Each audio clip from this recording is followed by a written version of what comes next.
This is the VOA Special English Economics Report. In early July, an oil pipeline broke under the Yellowstone River in the western state of Montana. The Yellowstone is America's longest undammed river. The spill happened downstream from Yellowstone National Park. The burst pipe spilled as much as 1,000 barrels of crude oil, more than 160,000 liters, into the river. Workers shut off the ExxonMobil pipeline, and the company continued to clean up the spill. But the river was at flood levels and flowing quickly, carrying oil downstream into wetlands, fields, and yards. ExxonMobil spokeswoman Claire Hassett said local officials had ordered a temporary shutdown of the pipeline in May to check on its condition. They were concerned with heavy rains and rising waters. But she said, "We determined that it was safe to operate, and we don't know what has caused this leak." Susan Casey Lefkowitz is with the Natural Resources Defense Council, an environmental group.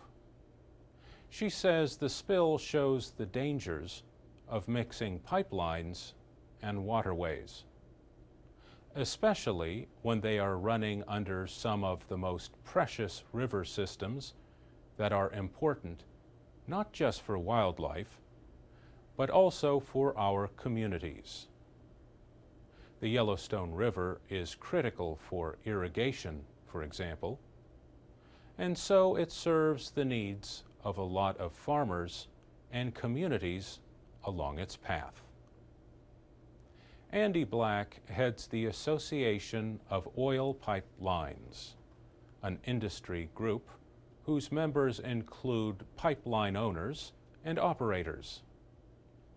He says, "We have processes both within companies and at the associations to share learning and best practices and pursue the goal, which is zero accidents." Mr. Black says the industry does not need more federal and state rules.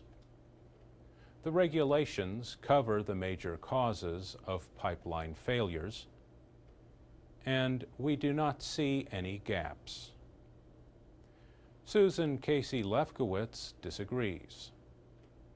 One concern, she says, is the future of the Ogallala Aquifer, a major source of water for America's Central Plains. A proposed pipeline called Keystone XL would cross the Ogallala to carry oil produced from tar sands in Canada for processing in Texas. Ms. Casey Lefkowitz says, ironically, it would actually cross the Yellowstone River, where the spill just happened. For VOA Special English, I'm Mario Ritter. For more programs and activities for learning English, go to voaspecialenglish.com.